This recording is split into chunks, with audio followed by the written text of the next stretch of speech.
السلام عليكم ورحمة الله وبركاته. مدحنا وزارة العافية قال قرن بقول dadweynaha shaqaalaha caafimaadka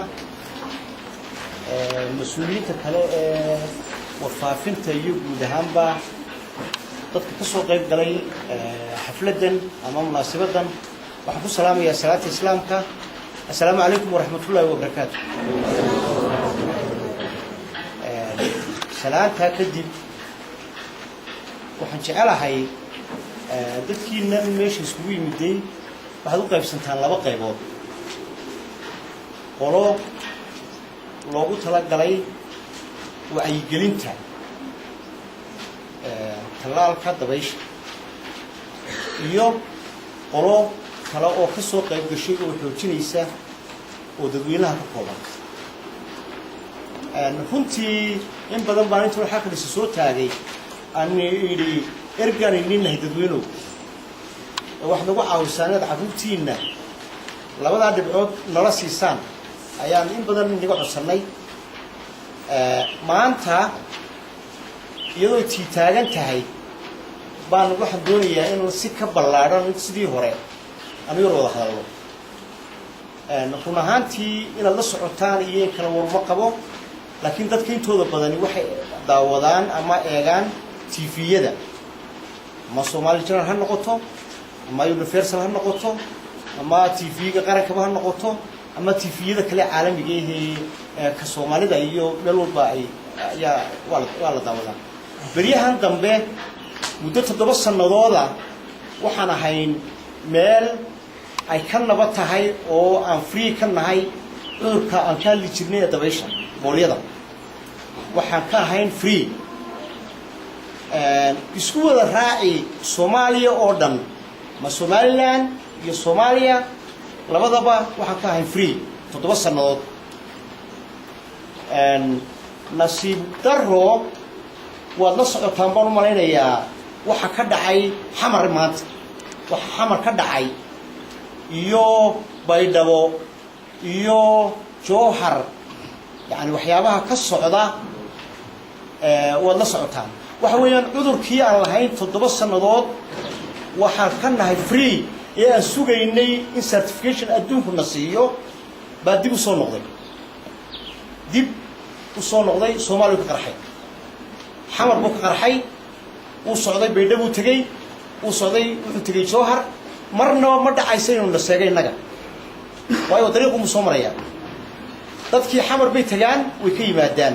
inagu waan tagnaa waa ka soo noqonnaa iyagu way noo yimaadaan waan saddex soconnaa. marka waxa weeyaan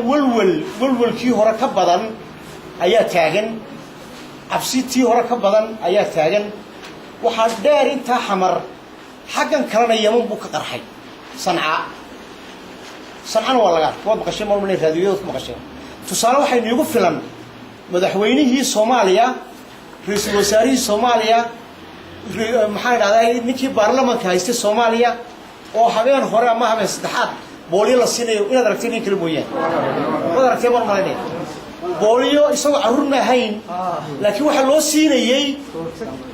yani waxa la tusayaa dadka halkay bahashu marayso badan kuma darayo laakiin laba shay oo muhiim ah mid waxa weeye waajibaadka shaqaalaha caafimaadka ee talaalka bixinaya ina waxa weeye in yar inaan ka cadeyno bal viruskan sidoo wareego takowaad idinka waxa la idinka rabaa awal hadii aad guriga aad yar dhaaftaan iyo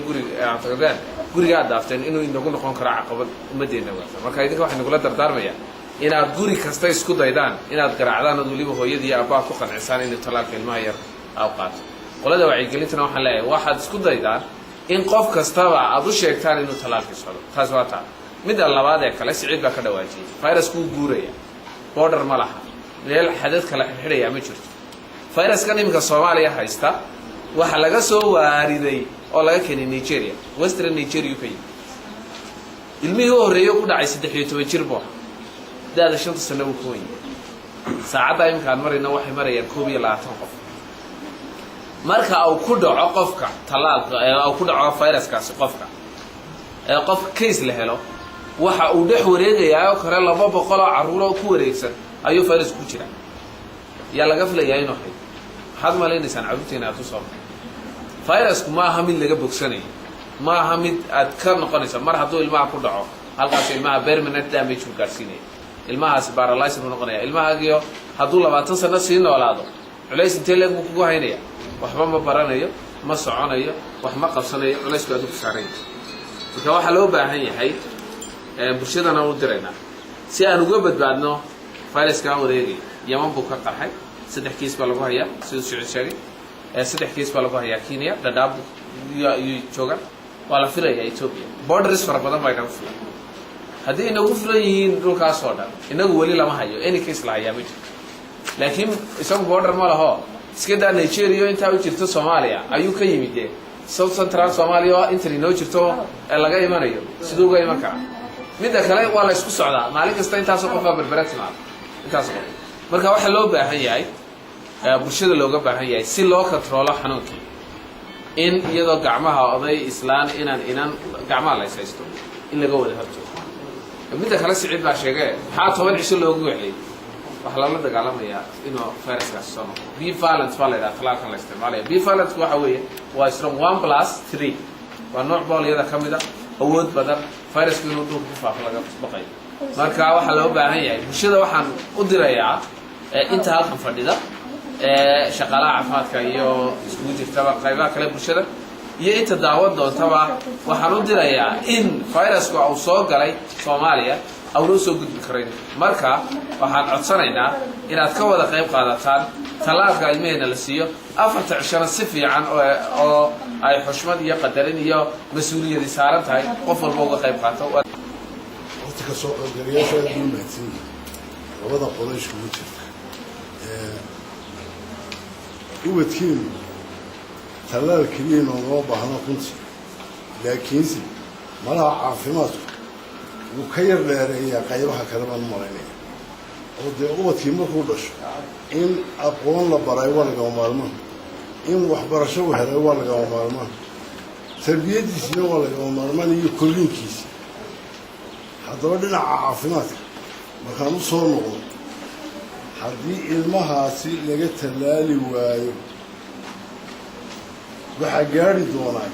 waa dhib joogta oo aanan dib dambe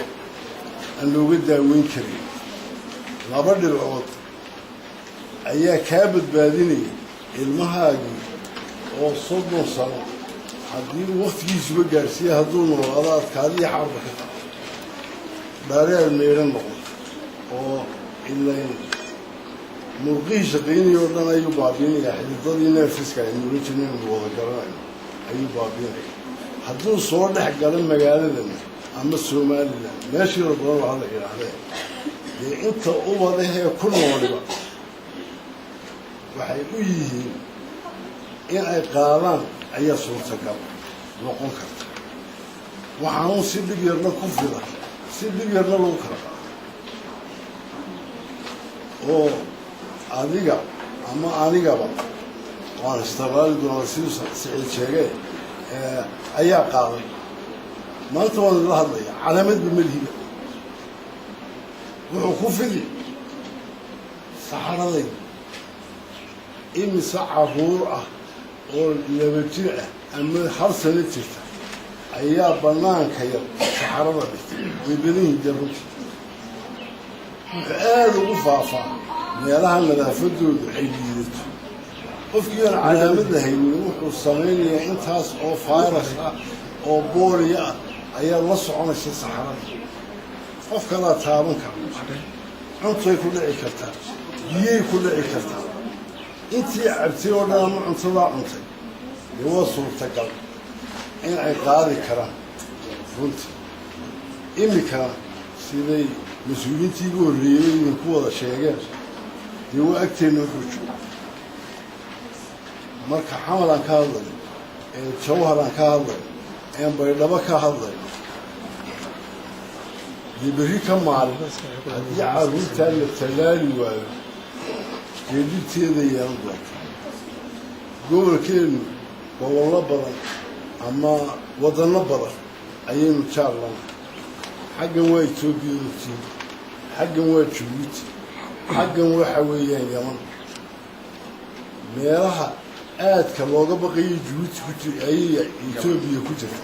laakiin se Yemen oo reer ku jira imisadu maraba ay naga tagtay dhar ciidan carruurteena ay doonayaan to ciidina hadawaydo oo badayeen runtii qofka weyn haddii uu xanuunkii soo qaado markuu goorama ku soo noqdo مسؤولين ميان دقنا صابون هذي مذهاي تراضنا انت كرر ميان بيومية ما يرجع بور يدي وما يا مسؤول يرجع ويجيني يري عادي يا عن تسقى سوما وعنتي ما هو كرس أما عنتي كنت هابط كرنتي وبو كل من ببي أي انت عرورة ودنا وهرسنا مركب شوي hadduu cadowgii eeriyada ku wada wareegaysanay haddaynaan hub ka samaysan waa inaan iska difaacin dee maalinta ku soo galo difaac dambe ma leh dowlad dambe ma leh marka in la tallaalo afartaa cisho waa lagama maalmaan runtii waxaan aad idinku adkaynayaa hooyada wacyigelintu ee tiim kasta la socon doontaa in ay guri walba sii garaacdo oo ay eegtay inta carruurahee ku noqdo si tiimkii markuu u soo maro aa ugu dhib yaraan karto in la tallaalo markaas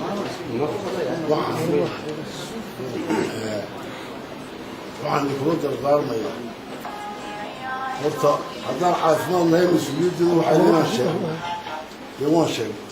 tii qaadan weydaa faa'iidadeeda adinba cab ayaan oranaya runtii marka waxaan hadalkay ku soo gabagabaynayaa dhibaatadani way fara badantee afartaa cishan aan ku dadaali inta jeereed qaadato wuu soo noqnoqonayaa